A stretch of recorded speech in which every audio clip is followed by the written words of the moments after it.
Notre corps est une machine d'une complexité incroyable, on est bien d'accord. Mais que se passe-t-il quand certaines de ces cellules décident de ne plus suivre les règles du jeu? C'est ce qu'on va explorer ensemble aujourd'hui. On va décoder le langage de la médecine pour comprendre comment sont classées certaines tumeurs, celles qui touchent notre système nerveux et notre peau.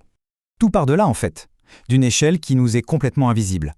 Il faut s'imaginer des milliards, des billions de cellules qui coopèrent en parfaite harmonie. Et puis, parfois, une seule, ou un petit groupe, se met à faire cavalier seul. C'est ce petit grain de sable dans l'engrenage qui est au cœur de notre sujet. Alors, voici notre feuille de route. On va d'abord jeter un œil au règlement pour voir comment on classe tout ça. Ensuite, on part en exploration, le centre de commandement, le câblage du corps et le bouclier externe. Et pour finir, on ouvrira une boîte à outils bien pratique que tout le monde devrait connaître. Bon, commençons par le commencement. Pour bien comprendre les tumeurs, il faut d'abord savoir comment les médecins les organisent, comment ils les classent. Et ce n'est pas du tout fait au hasard, bien au contraire, c'est un système très logique. En gros, l'Organisation mondiale de la santé s'appuie sur 3 grands piliers. Premier pilier, le type de cellule, d'où vient-elle, c'est un peu sa carte d'identité. Deuxième pilier, les critères histologiques. Là, on sort le microscope et on regarde à quoi ressemblent les cellules, leur forme, leur organisation. Et enfin, troisième pilier, l'analyse moléculaire. On plonge carrément dans leur ADN pour voir ce qu'il s'y cache. C'est un vrai travail d'enquêteur pour dresser un portrait robot complet.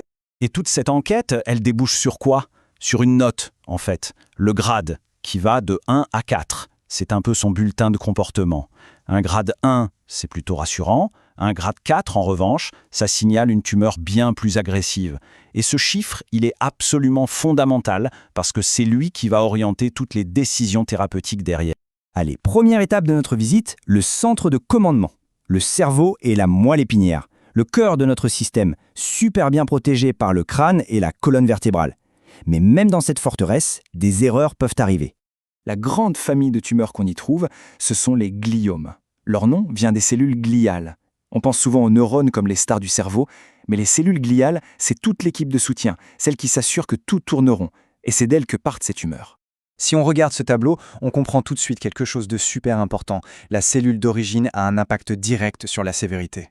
On a l'astrocytome qui peut avoir un grade assez bas, puis l'oligodendrogliome qui est déjà un cran en dessus.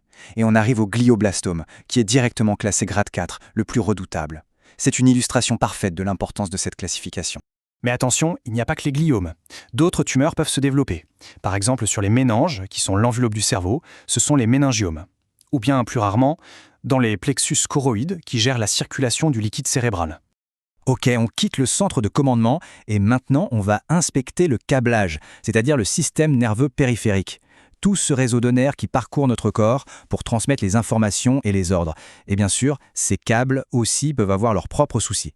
Ce réseau est absolument vital. C'est grâce à lui que l'information circule dans les deux sens, qu'on peut bouger, sentir les choses et que nos organes fonctionnent correctement.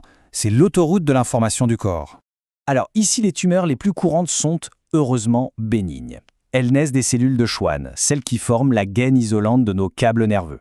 Et la différence fondamentale entre les deux principales, le schwannome et le neurofibrome, c'est une question de structure. Le schwannome, il est encapsulé, bien délimité. C'est comme une petite bille sur un fil, ce qui le rend souvent plus facile à enlever. Le neurofibrome, lui, il est non encapsulé. Il s'entremêle avec les fibres du nerf. Et là, forcément, l'opération chirurgicale devient bien plus délicate. L'architecture change tout.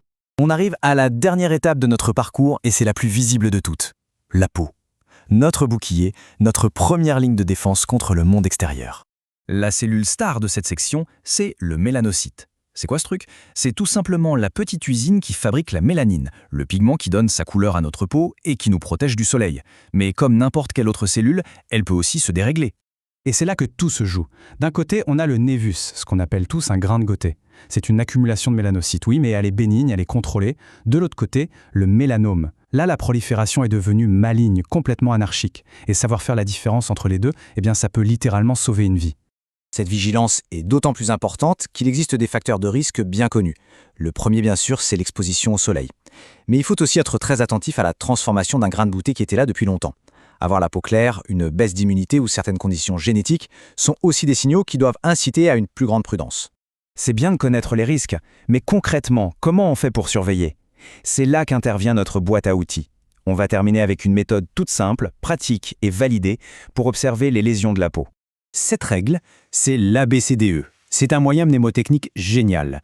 A pour asymétrie, si on le plie en deux, les deux moitiés ne sont pas pareilles. B pour bord, ils sont flous, irréguliers, pas nets. C pour couleur, elle n'est pas uniforme, il y a plusieurs teintes. D pour diamètre, généralement supérieur à 6 mm.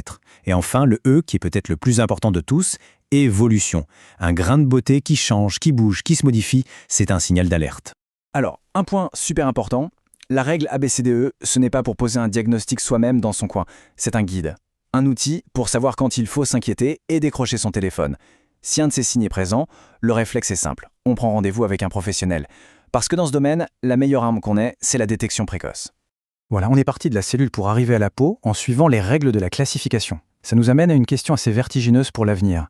Avec des technologies toujours plus pointues, comme l'intelligence artificielle ou les analyses génétiques poussées, est-ce qu'on sera bientôt capable de repérer ces erreurs cellulaires bien avant qu'elles n'aient la moindre chance de devenir une menace? C'est tout l'enjeu de la médecine de demain.